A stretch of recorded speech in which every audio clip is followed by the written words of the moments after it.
right now, though, I want to bring on two very impressive English language educators here. So it is my pleasure to introduce our keynote speakers tonight. And we have Robert Carvajal, who holds a Bachelor's of Education from Instituto Nacional Pedagógico Monte Rico and a master's degree in educational neuroscience.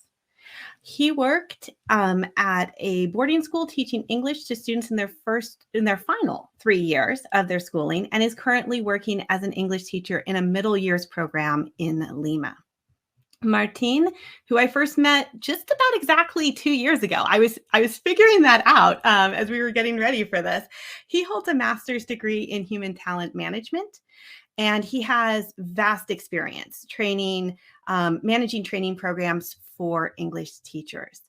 He is an English language specialist who participated in the implementation of the Peruvian National Curriculum for Basic Education in 2018 and 2019, and designed learning experiences for the Aprendo en Casa web strategy during the years of 2020 and 2021. So I want to welcome them here. They are here to talk to you about one of their fantastic projects. Take it away, gentlemen. Hi, Rachel. Thank you so much for the introduction. And thank you, Relo and Change, for the invitation. We're really, really happy to have the opportunity to talk about our project. I am Martín Sanchez. Hello, everyone. My name is Robert Carvajal. And this is our project called ELTalk. So first of all, we wanted to start talking about our main principle, our pillar, and is this phrase here: teachers are the protagonists, because we think that their voices and their experiences are really, really important. Yes, Martin, as you said, I actually want to point out the fact that we have different teachers coming from different regions and parts of Peru. We have people from the jungle, we have people from the highlands of Peru, from the city as well. And in that sense, it is our intention to welcome everybody to the conversation. We want every teacher in Peru and around the world to be part of the ELTalk conversation. That's right, Robert. This is our main pillar, as we already said. So let's hear how was ELTalk born. Well, in Peru, we couldn't find a space where English teachers could discuss different topics and talk about some things that were interesting or worried them, right, Robert? Yes, it is actually, like we have lots of topics being discussed in ELTalk. We actually have teachers voicing their wishes and expression. It's like, hey, I have to talk about this, I have to talk about that. Not only, like pedagogy, which is great, but we also want them to have this platform so they can speak their minds freely and in a safe place. Exactly. That's right, Robert. Yeah.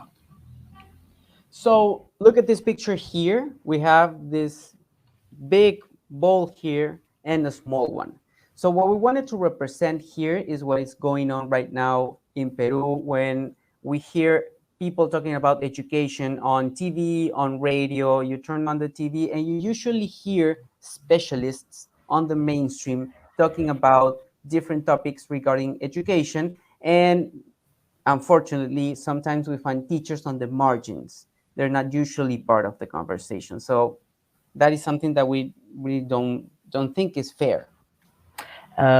Yes, Martin. I mean, we actually believe only specialists, like give recommendations and suggestions to teachers, which is great. We really appreciate that. I guess every single teacher in the world, really listen to these recommendations and suggestions. But we feel teachers can also bring lots of recommendations and suggestions to the table because they're in-service teachers in the classroom. Why not giving them, some voice, some platform, so they can actually interact with the specialists and, get feedback, and share findings with one another. That can actually work. Exactly. So that's why we want to change this image here for the second image here, where teachers are also in the mainstream.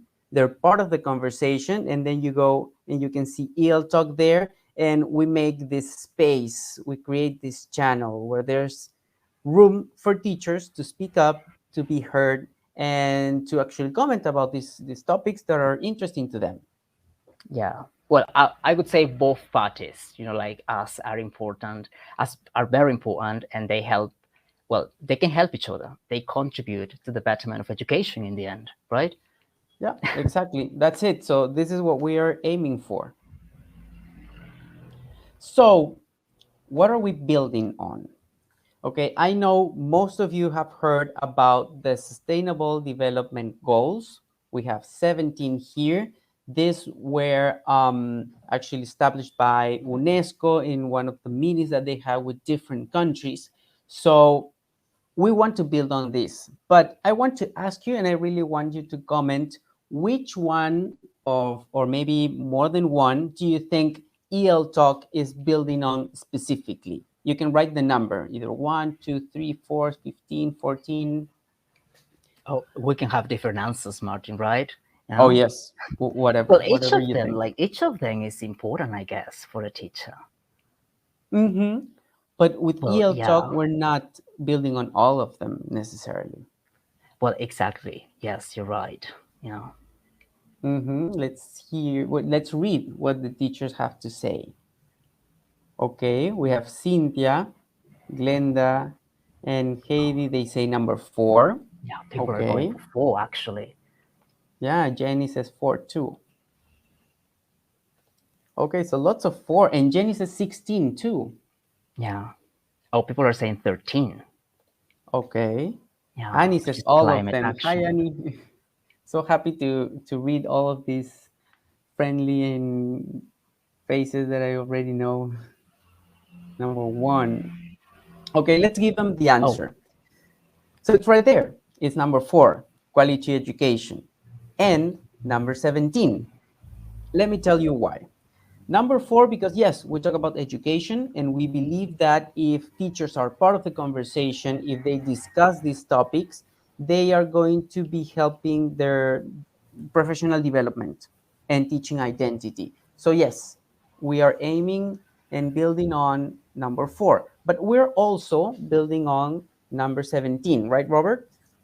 yes, actually, like finding communities, finding alliances. It's really, like it's of the essence for us. So I guess Exactly. we're always looking for alliances for teachers. And okay, we already talked about the sustainable goals, and that was international, but how about nationwide?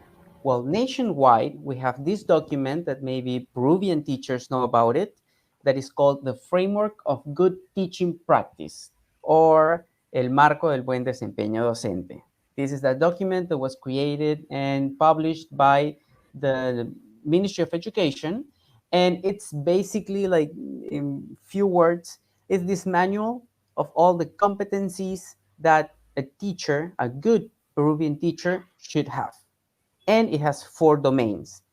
We, ELTalk, are building on the 4th one that has to do with development of professionalism and teaching identity, just because Yes. of what we already said, right? Yeah, we actually believe that, like the teachers belonging to a community could actually help them develop professionally. So I guess these platforms, in this case, ELTalk, what it's doing is giving them, providing them with a platform where they can express their minds, where they can talk to some topics rarely discussed, I could say. So it's very satisfying for us to provide this. So let's talk about our DNA. We're going to talk about our mission and our vision. Like any organization, we already established that. So our mission, which is our goal, is to be a space, a safe space where English teachers can be heard and they can discuss different topics that affect them directly and also help them develop professionally. Yes, we also envision a bright future, definitely. We want to be the most popular podcast among English teachers in Peru, and I mean the region, why not worldwide? working with non-profit allies to broaden our reach. Yeah, we want to reach every single teacher in Peru, the most remote place in Peru. I mean, that can be really good for us. Exactly. Create a community. And this is the crew. So we have Robert that is right here. You already know him. And there's me too. And in the middle, we have Karen Mesa. And she is part of the crew too. And Karen is an amazing English teacher. And she's a specialist, an English specialist too. And she has vast experience teaching English. And so this is the three of us. Yeah, I guess lots of people must know her over here, like in Peru. Yeah, I believe so too. And this is our communication team. You know, working on a podcast, um, neither Robert, Karen, or I were not specialists. So we needed a communication team. And these three guys here, they are volunteers. Mauricio Ruiz, he's the designer. So he's in charge of the logo and the letters that we use and the colors and everything. We have Caitlin Avila, and she is the mastermind behind our communication strategy. So she's the one that is telling us, okay, this is the post for today, this is the one for the next day. And Rafael is a good friend of ours, and he's helping us with the videos, and he's actually writing some scripts for us. So we have them backing us up, and that's good to have. Yeah, yeah. Like Martin, have you ever like spare a thought of how challenging this could be to create this fan page, this like this platform? It's really hard, actually. Yeah, I wouldn't been able to do it. You know, we're lost without these guys. Yeah, you're active on like on social media, but doing this in the background, that's the challenge thing, I could say. Oh yeah, so many technical things to Yes. know about that. Okay. So we're going to talk a little bit our creation process, and don't take this please as this is how you should be doing a podcast. You know, we are new on this, and this is a process that has been changing, but this is how we're doing things right now. So first thing we do is we select a topic. Oh, that is okay. This first thing to do is quite challenging, I would say, quite demanding, because it's like, okay, what can we talk about now this month, like October 2021? We actually need to, well, in Peru, we have to see like what's going on, like around Peru. We need to ask the teachers. Well, you, Martin, have friends all over Peru, so I guess it's quite easy for us to have some topics to be discussed. But that's the very first thing we do. It's like check, select what's happening so we can have the teachers speak their minds. Exactly. It has to be contextualized. Okay. Otherwise, Yeah. it wouldn't be important. And after that, we create the questions. There we actually get together, okay, with Karen, okay, and we actually start, okay, we may ask this, we may ask that. We think actually what kind of questions we may ask the specialist, okay, because that's also something really important for us, because we need someone, okay, like kind of like broaden our minds, someone who can expand our knowledge. So yeah, we actually create 3 or 4 questions, right, Martin? It's just like some guiding questions, I could say. Because each episode is between 25 and 35 minutes. Yeah. And once we have the questions, we decide on a date. So we say, okay, this day here is the one that we're going to use to record everything. And then we decide on the date of editing and when we publish it. Yes. Yeah. That may take any weekend, like any Saturday, any Sunday, but we're really committed to doing this. So I guess it's really worth it. Yeah. Yeah, it is. But it's a lot of work too. And once we have that information, we invite the teachers. Usually we invite 2 or 3. And we sometimes, most of the times, we invite a specialist too. Yeah, I would like to point out that when it comes to inviting the teachers, we try to invite teachers from different contexts. That means teachers from like public schools, from private schools, because the context where they teach is very vast. So I guess they have lots of things to bring to the table and be discussed, okay, and the specialists as well. So yep. And after that, we record the episode on the date that we decided. We usually record it twice, so we have a lot of information that we can edit. And yeah, it usually takes like an hour or two. Yeah. Well, and then we edit the episode, which is something we have been, like learning on how to do this. I guess you, Karen, and me have been, like trimming all of this, but it's nice. I mean, we really enjoyed it. And finally, we published the episode. And we usually publish it on the last Friday of each month. So we have one episode per month. Yeah. Oh, and what's is also interesting, Martin, is the way we promote the every single episode. Yeah, it's crazy. Yeah, so that is when our communication team actually does their best. They help us do this. Okay, that's it. So now we want you to participate, and we're going to ask you some questions, and you can use the comments and tell us a little bit how remote teaching has affected your life, if it has. Okay, so let us know on the comments, what do you think? How has remote teaching affected you?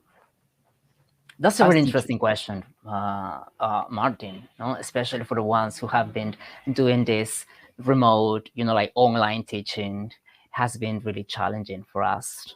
Yeah. What about your experience, Robert? You're teaching right now in a private school.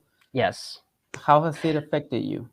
Well, it has affected actually, like dramatically. I had to learn lots of things.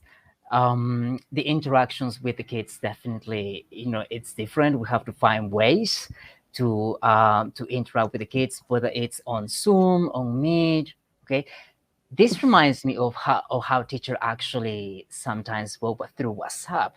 We had teachers in our podcast actually, some of our guest teachers, telling us that they have been working and teaching the kids through WhatsApp. It's crazy. Did you imagine like teaching through WhatsApp?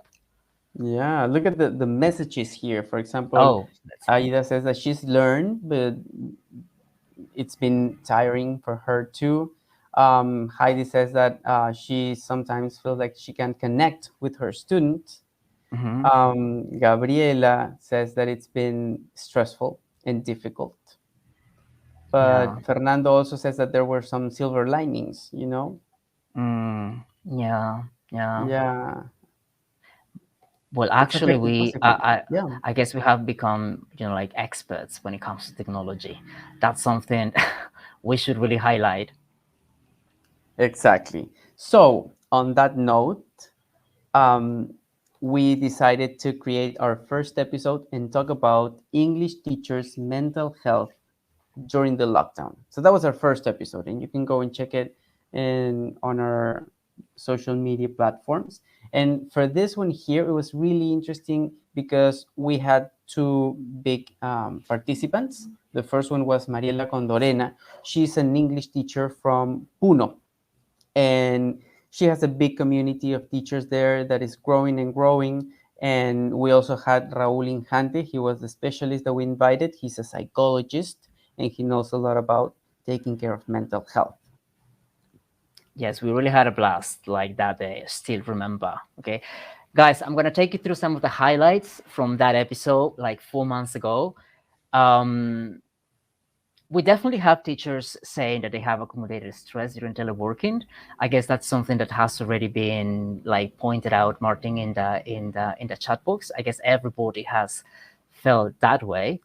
But definitely something that came as no surprise was the fact that teachers were still committed to assisting students. It was crazy, Martin, to see teachers working with what they had, like with the resources they had at hand. Even if it was just like only WhatsApp, even if it was just only like a phone, a radio. Teachers really, I don't know how they do, actually. but it's really satisfying to see them work at their Yeah. best. And now that I see some of the comments from Saulo, Maria Gonzalez, from Maestra Sheila, they are saying that they've been learning to use new technology and they're really committed. So that's cool. We're hearing here what we already learned about on the first episode. Yeah, and as we previously said, well, teachers felt they improved their tech skills. I now know how to use like Google Slides. I now know how to use Zoom, how to use Meet. But teachers also were using other resources. Like I don't know what other resources you teachers there have been using, but Meet and Zoom and WhatsApp was really helpful, at least in Peru. Yeah, and it's been amazing. And I think something that Raúl Injante, the psychologist that was invited, he said that if teachers are feeling too stressed and if this situation is affecting your life too much, you should look for professional support because having the help and going to therapy is going to be really useful. Yeah, I guess we had like Mariela, like reflecting on the fact that every teacher needs to take some break at some point. No, it's like you have to take your time, have your break, and actually check in with yourself. I guess that's something that Raul also suggested we do, and I think we should, like take this into great consideration. What teachers may not know is that there are actual centers in which they can go and have some help. I mean, mental health is something of the essence. So I guess we should really take that into great account, right? Yeah, that's it. That's it. I'm reading right now some of the comments, and I wanted to let you know that we're reading all of them, but unfortunately, due to the time that we have, we cannot talk about all of them. But just keep talking to us, keep writing your comments. We're reading all of you, and if you're looking for us, we're going to let you know how you can find us on Spotify. So just wait a little bit. Yeah, okay. So now we've got this. Yes. So this year, 2021, one of the most important things that happened in our country is elections. So we had elections in Peru 2021. These elections were really crazy. Right, Robert? Oh, Martin, yes. Yeah, it was really, I would say, heated. It was really stressing for us because we have lots of kids, like 14, 15-year-old being like, I don't know, like in their 7, 8, 9 grade of secondary education, actually having a say, like they have some comments and they were just expressing this in the online classroom. Now, teachers, what can we do? How can we just build a safe environment in which they can talk about, like politics, and can they talk about that? Because that's something that's quite taboo, right, Martin? It's like, why the English teacher is talking about politics, But we had something for our episode. Exactly. So for our second episode, what we decided to talk about, because it was on everybody's mind, is polarization, teachers, and politics. So it was really nice to get teachers from different places talking about their experiences. We had Roxana Perca, she's a public school English teacher from Tacna, which is in the southern part of Peru in the coast. We also had Emily Ordaya. She's from Lima. She's a private school teacher, but in primary level. And we also had Kurt Vilela. He teaches English in Cajamarca, Oh, that was, I believe. yeah, I guess that Yes. was quite like, yeah, Junin, I guess. From in Junin, I'm sorry. And we also had as a specialist Carla Gamberini, and she's the co-founder of Más Educación. And that's a webpage that is really, really cool. I think you should go there because they had some resources exactly about this polarization, how to talk about the elections right now. So these are some of the highlights. Yeah, something that Carla really pointed out, and that's something I totally agree with her as well. It's the fact that we teachers have or may have to create safe environments for discussion to take place in the classroom. It's very important that our kids, well, students, actually express their views, like voice their wishes and expressions. So it is our duty to provide these spaces. Like how have we done this online? I guess every teacher has done their best, their utmost to actually do this, no? But how challenging that could be for us, because every teacher also has, like some preference and some opinion. How to actually do this, Martin?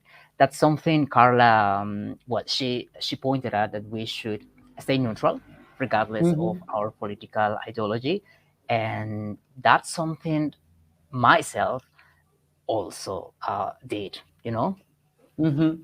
Yes, and it was really interesting because if you go to the episode, you're going to listen to a number of recommendations from Carla that I thought were really, really interesting. Right now, we're still in this polarized environment and context, so this is going to be useful for you. And listening to the experiences from Roxana, from Emily and Kurt, they were some of them fun and some of them a little, yeah, worrying. Yeah, I remember like Roxana from a public school, like saying she had encountered some kind of like rough patches with students, and she had to stop the lesson and like say, okay, this is a safe environment, everybody has their own views, but we should like respect each opinion.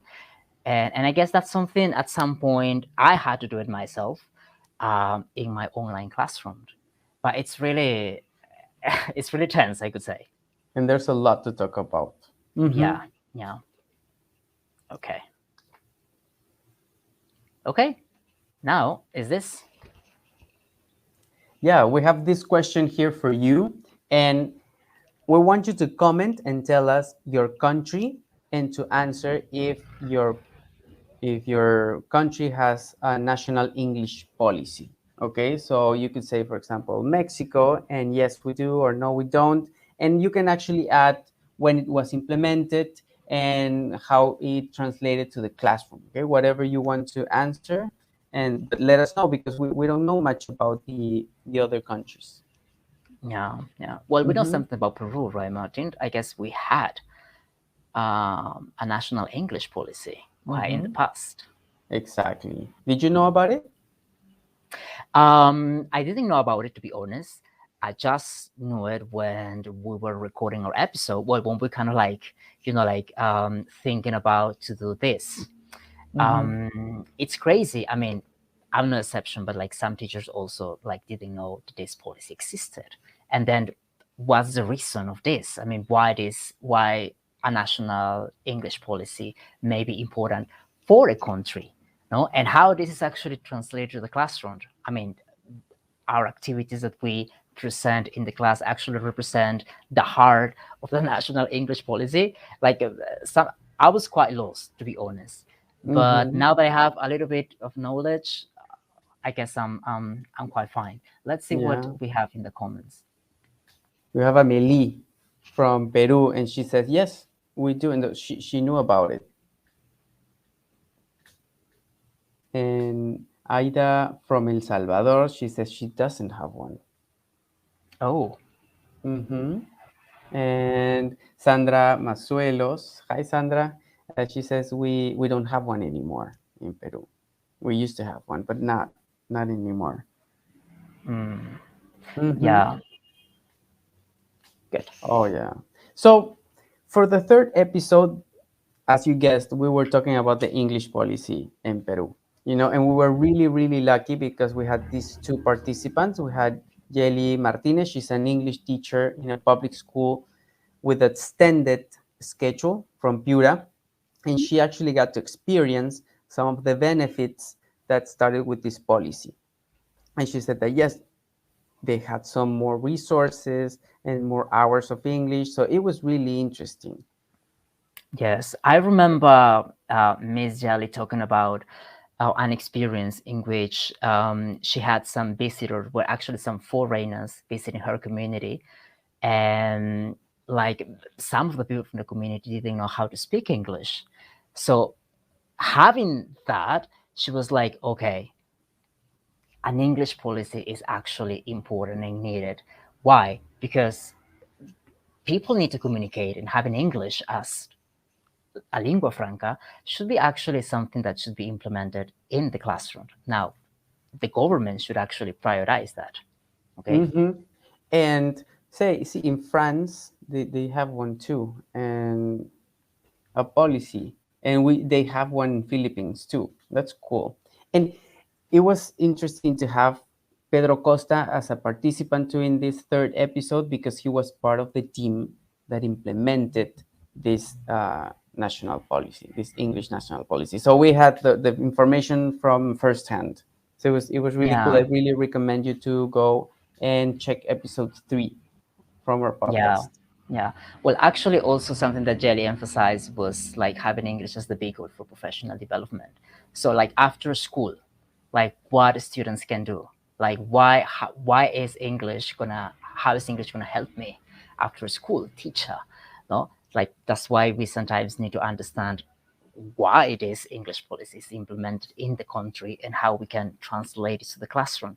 Maybe our activities are now reflecting what the heart of the policy is. So yeah, I mean, I had my time to read the last policy we had in Peru, and now I think everything is going well, I suppose.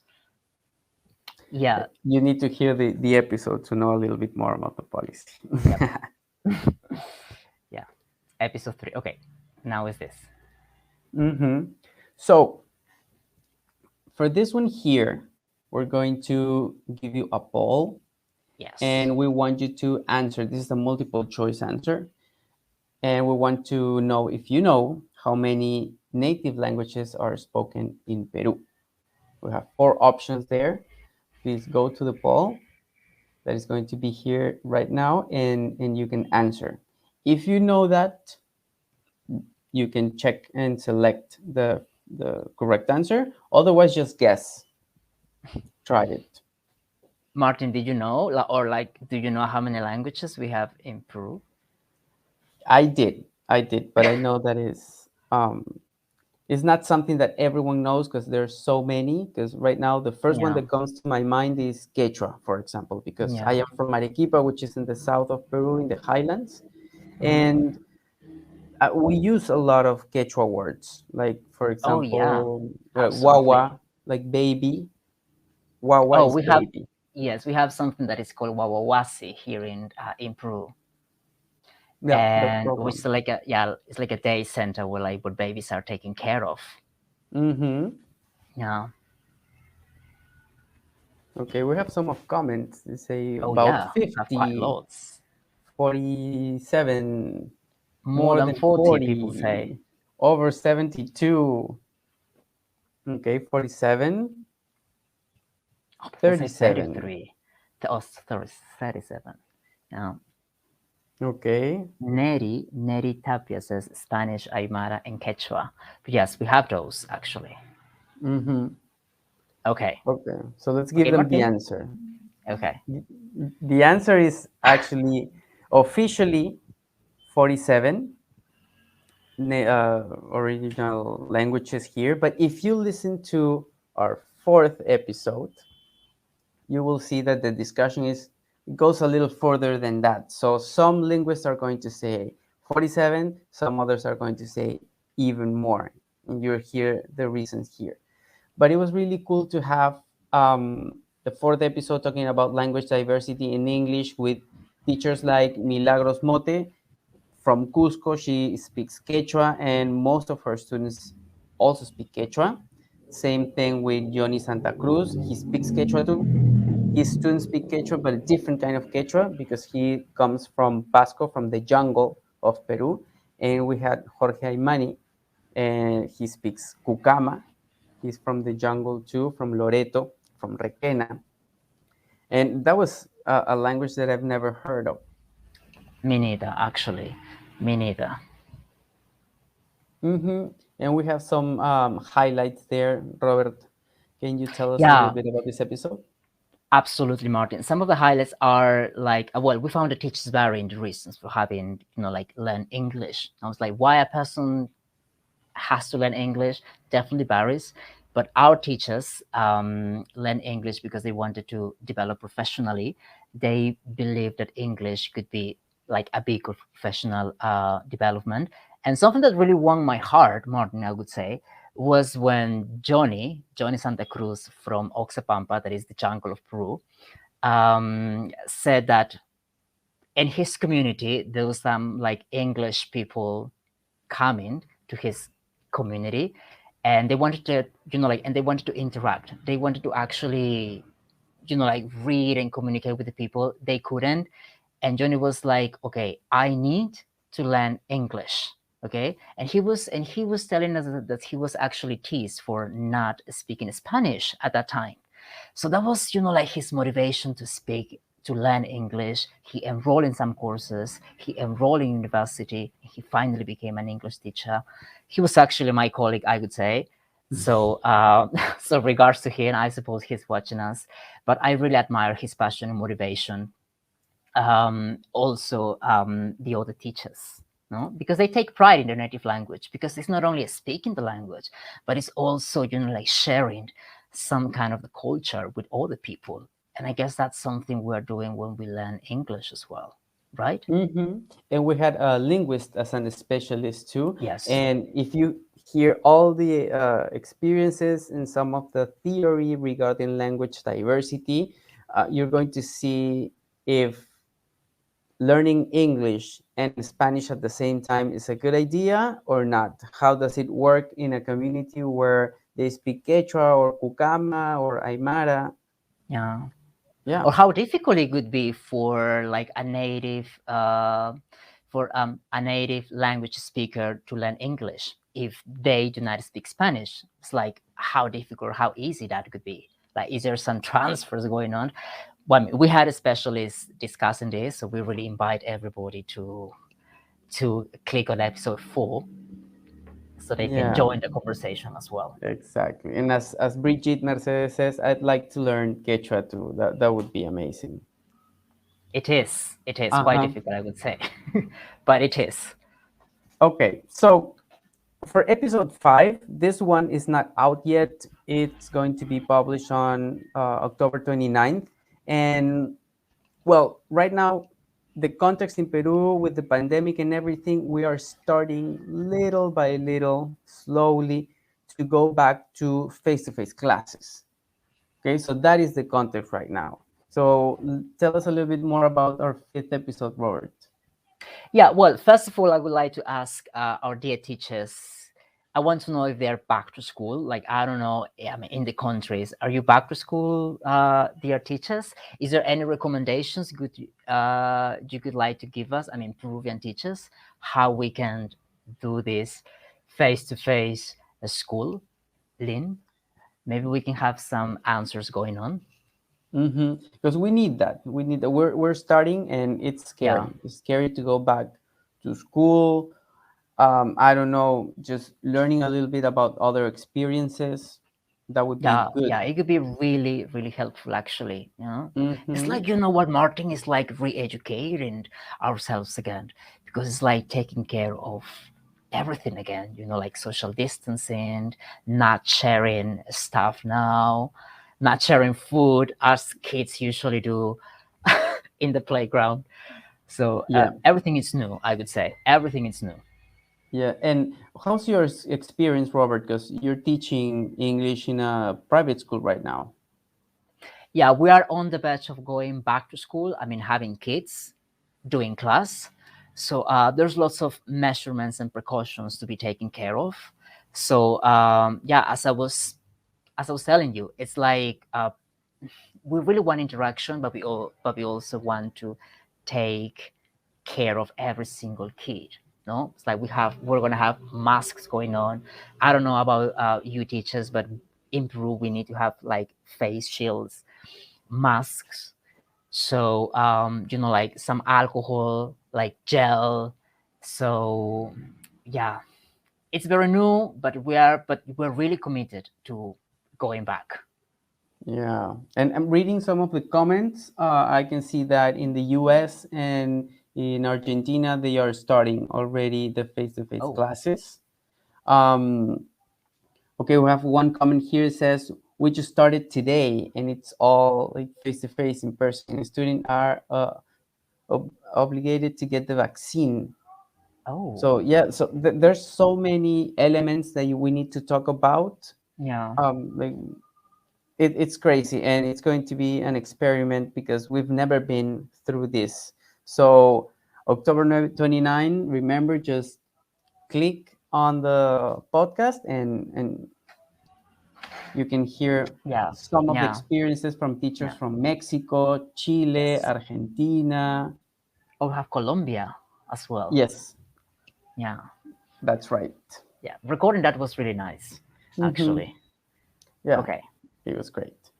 Okay, so right now we want to tell you a little bit about our audience and how much we have grown. I'm going to talk to you about our audience right now because the audience changes a lot. Our audience is mainly women. This is not surprising. We have mostly female English teachers in Peru, and they are between 25 and 34 years old, which makes sense because this is the people that use the social media a little bit more. Right now, we can say that most of our audience is either in Lima, Arequipa, or Chiclayo. But something interesting is that every time we get a new participant from, for example, the jungle, we get more audience from the jungle. So we're Yeah. growing a lot, right? Little by little, slowly but surely, I could say. Yeah. Yeah. Well, we have more fans, like up to 800, lots of followers, and we have a reach of almost 2,000 people. So it is very satisfying for us because we are just like kind of like 4 months old, and having this, it's really enriching for us. Yeah, it's very Mhm. touching, I would say. Yeah, we have Ricardo from Chiclayo. He says, "Viva Chiclayo!" Yes, we Oh have yeah, we I have love it. many followers there. Yeah, absolutely, sure. Okay. Hmm. And I'm going to go through this very quickly, but this is our communication strategy very shortly. Our objective is um, okay. Our objective is to create a safe space, a digital space for discussion for teachers through a podcast and giving them some relevant comment. And our content is basically two things: informative, where we tell you about our new episodes and the premieres, and participatory too, because we need to hear and we need to read all the comments from them because we take them and we use them also for the podcast. So if you comment one time on our Facebook, you might hear about your comment later on. And our KPIs, which are the indicators, are normally fans, subscribers, views, and engagement.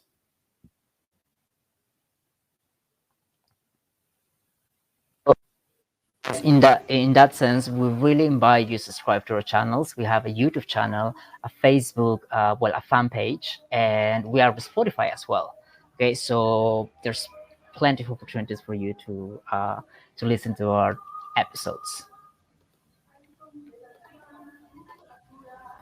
So this is something that we wanted to let you know a little bit is what have we learned so far from making these episodes, talking to the teachers, listening to their experiences, and talking to the specialists too.